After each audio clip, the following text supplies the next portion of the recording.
नमस्कार दोस्तों। एक बार फिर से आप लोगों का बहुत बहुत स्वागत है मेरे चैनल डॉक्टर के अंदर। आज बात कर रहे हैं अपन कार्डियोवैस्कुलर सिस्टम के एमसीक्यूज की। जो प्रीवियस वीडियो थी वो भी इस पे थी, पार्ट फर्स्ट था वो। उसमें कुछ क्वेश्चन के बारे में डिस्कशन किया। आज वापस से कुछ क्वेश्चन लेकर के आए हैं। इंपॉर्टेंट क्वेश्चन है, अधिकतर जो है एग्जाम्स के अंदर पूछे जाते हैं। चलो स्टार्ट करते हैं। फर्स्ट क्वेश्चन है, with which of the following disorder is jugular vein distension most prominent? किस डिसऑर्डर के अंदर जुगुलर वेन मोस्ट प्रोमिनेंट नजर आती है? प्रोमिनेंट मतलब ऊपर की तरफ नजर आती है, उभरी हुई नजर आती है। First option is abdominal aortic aneurysm, next heart failure, next myocardial infarction और नेक्स्ट है न्यूमोथोरेक्स। तो दोस्तों इसमें आंसर क्या चला जाएगा? That is the heart failure. Heart failure के अंदर क्या देखने को मिलता है? जुगुलर वेन डिस्टेंशन, क्योंकि हार्ट अच्छे से काम नहीं कर रहा। और हार्ट जब अच्छे से काम नहीं कर रहा है तो ब्लड का बैक फ्लो होने लगता है और कहाँ जमा होने लग जाता है? वो जुगुलर वेन के अंदर, जिसकी वजह से जुगुलर वेन क्या हो जाती है? डिस्टेंडेड हो जाती है। नेक्स्ट क्वेश्चन है, what is the first intervention for a client experiencing the myocardial infarction? अगर आप जो है कहीं काम कर रहे हैं और ऐसा पेशेंट आ गया कि वहां पे क्या हो रहा है, उसको क्या हो गया? मायोकार्डियल इंफ्राक्शन हो गया। तो आपका फर्स्ट इंटरवेंशन क्या होगा? First is administer morphine, next administer oxygen, next administer sublingual nitrogen, next है ऑब्टेन एन इलेक्ट्रोकार्डियोग्राम। तो क्या आंसर हो जाएगा इसमें? That is B, administer the oxygen. सबसे पहले क्या करेंगे अपन? ऑक्सीजन को जो है एडमिनिस्टर करेंगे। नेक्स्ट क्वेश्चन है, after an anterior wall myocardial infarction which of the following problem is indicated by auscultation of crackles in the lungs?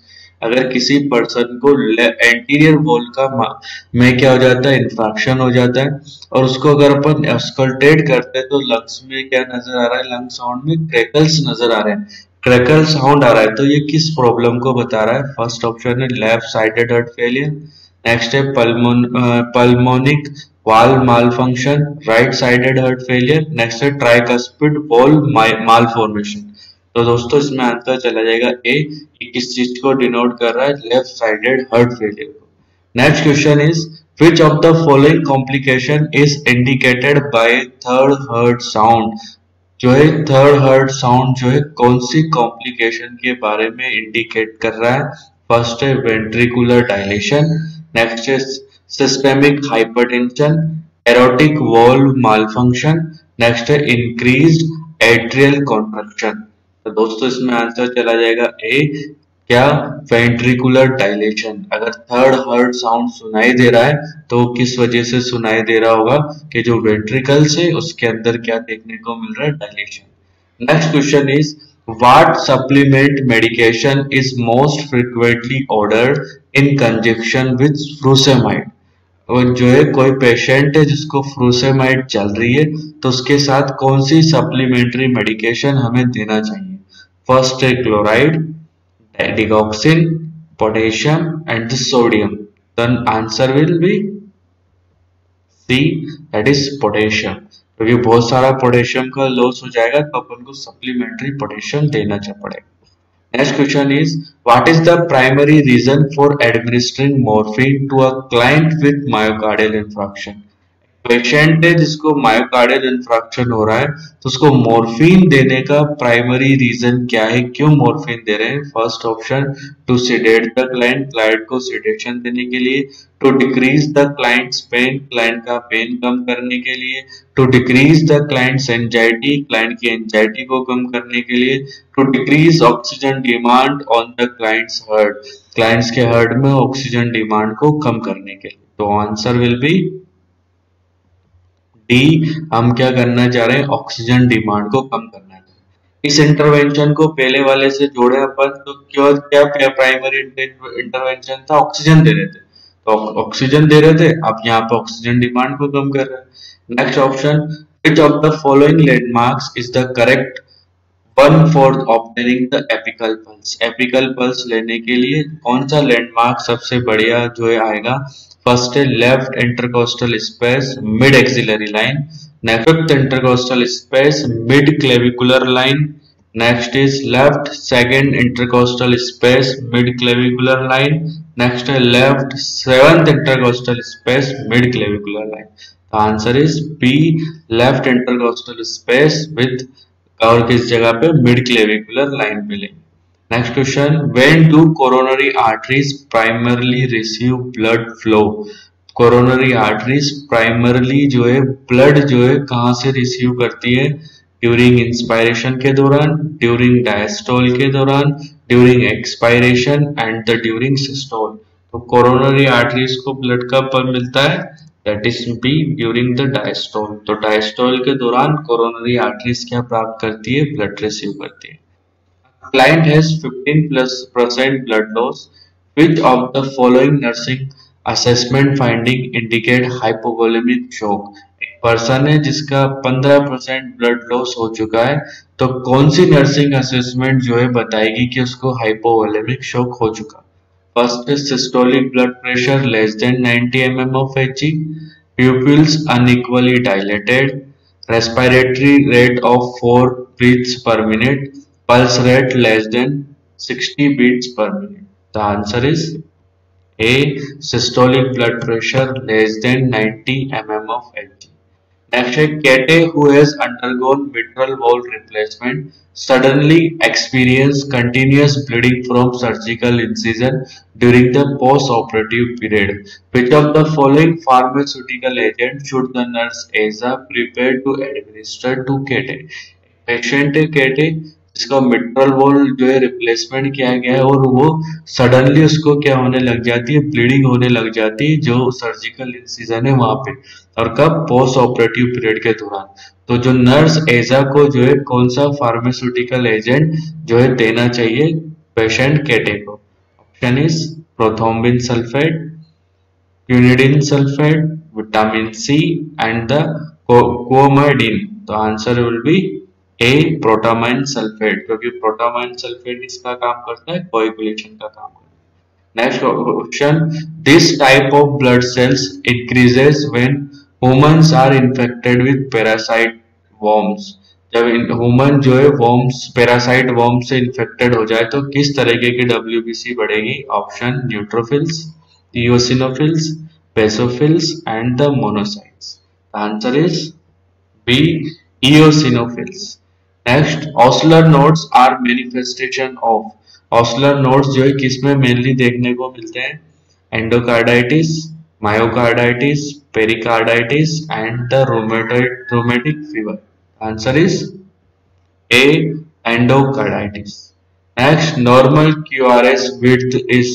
Normally QRS width कितनी होगी? 0.04 to 0.1 सेकेंड. नेक्स्ट है 0.122 to 0.20 सेकेंड. नेक्स्ट है 0.0422 to 0.43 second. Next है 0.08 to 0.12 second. Answer is A. Next question, the classic ECG changes in myocardial infarction are. Myocardial infarction के दौरान ECG में क्या changes आएंगे? T wave inversion, ST segment elevation, development of an abnormal Q wave. तो answer is option D, all of the following. तो answer is D, ये तीनों के तीनों चेंजेस जो है ECG के अंदर आते हैं मायोकार्डियल इंफ्राक्शन में. याद रखना, इंपॉर्टेंट है, क्वेश्चन आता है. नेक्स्ट है, IV heparin therapy is ordered for a client. While implementing this order, the nurse ensures that which of the following medication is available on the nursing unit. अगर अपन किसी patient को heparin लगा रहे हैं तो नर्सिंग यूनिट में कौन सी जो है मेडिकेशन अवेलेबल होना चाहिए? Vitamin K, amino caproic acid, potassium chloride and protamine sulphate. The answer is D, protamine sulphate. और बहुत ज्यादा पूछा गया क्वेश्चन है, हिपेरिन का एंटीडोट के नाम से भी आता है, दैट is protamine sulphate. Next is, a client is scheduled for cardiac catheterization using a radio opaque dye. Which of the following assessment is most critical before the procedure? एक पेशेंट को कार्डियक कैथेटराइजेशन कर रहे radio OPEC die से, तो उससे पहले कौन सा असेसमेंट सबसे इंपॉर्टेंट है? First, intake and output. Next baseline peripheral pulse rate, height and weight. Next हो जाएगा एलर्जी टू आयोडीन और सेल्फिश। Answer is D. सब चेक करेंगे उसको एलर्जी तो नहीं है आयोडीन से और सेल्फिश से। Next, what is the normal range of troponin I? Troponin आई का जो है नॉर्मल लेवल कितना होता है? 0.6 to 1.3, 0.2 to 4 mg per dl, next less than 0.6 nanogram per dl, next 1.5 to 3.5 nanogram per dl. Then answer is C, less than 0.6 nanogram per dl. Next question is, disease varicose vein is characterized by? तो varicose vein है वो किससे characterised होगी? पहला, increase elasticity of vessel wall, next stenosis of when, next inflammation of when, next congestion of veins in lower trunk and extremity. And answer is D, congestion in lower trunk and extremities, because varicose when he क्या बोलते हैं अपन, dilation हो जाए veins का इन lower extremities. Next है, which among the following is the characteristic feature of rheumatic heart disease? Rheumatic heart disease का characteristic feature क्या होगा? Septic emboli. Next है, microthrombi in coronary vessel, vascular involvement, subendocardial fibrosis. Then answer is C, valvular involvement. Next question, location of pain in angina pectoris is mostly जो है angina pectoris में pain की location क्या होती है? First option hypogastric region, next है retrosternal, next है epigastric, next है back side. Then answer is B, retrosternal जो है लोकेशन इसकी होती है। Next, which is the final product of blood clotting process? Blood clotting process का फाइनल प्रोडक्ट क्या होता है? First option is prothrombin, next thrombin, fibrin and the fibrinoxal. The answer is C, fibrin. Next, the condition which primarily increase the erythropoiesis is? किस condition के अंदर primarily जो है erythropoiesis का प्रोसेस बढ़ जाता है? First, low pH, next hypoxia, next high pH, next low temperature.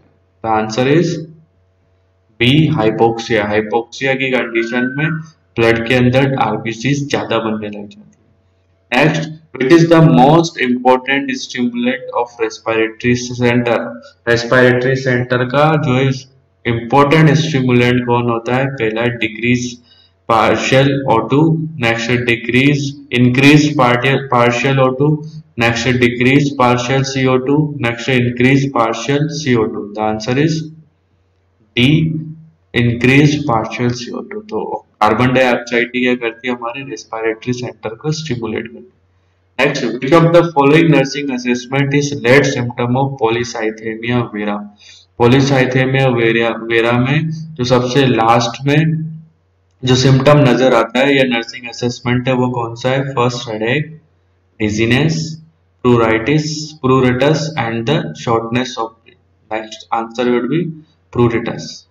Next option, the nurse implement which of the following for the client who is starting a chilling test? chilling test कर रहे हैं तो अपन क्या nurse को implement करना start कर देना चाहिए? Administering methyl cellulose, next starting a 24 to 48 hour urine specimen collection, maintaining NPO status, starting a 72 hour stool specimen collection. Answer is B, हम क्या करेंगे? यूरिन स्पेसिमेन का कलेक्शन करने लग जाएंगे। और शिलिंग टेस्ट जनरली एक क्वेश्चन और भी आता है इसमें, किस लिए परफॉर्म किया जाता है?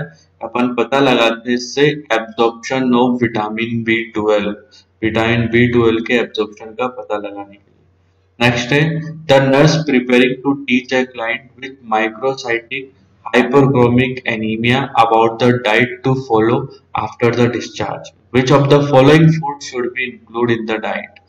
पेशेंट है जिसको माइक्रोसाइटिक हाइपरक्रोमिक एनीमिया हो रहा है तो उसको किस तरीके की डाइट देना चाहिए? First, eggs, lettuce, citrus fruits and the cheese. The answer is A, eggs. Next, which of the following disorder result from deficiency of factor 8 factor 8 की डिफिशियंसी से कौन सा जो है डिसऑर्डर होता है, इंपॉर्टेंट है, पूछा जाता है, सिंपल है पर कई बार हम कंफ्यूज हो जाते हैं। Option sickle cell disease, next Christmas disease, next haemophilia A, next haemophilia B. तो answer is C, haemophilia A.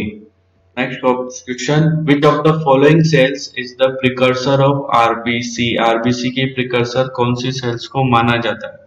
First option B cell, macrophages, stem cells and the T cell. Answer is C, stem cells. Next, the matrix of blood is known as. Blood के matrix को क्या बोलते हैं? First plasma, serum, RBC, WBC, WBC and platelets. The answer is A, plasma.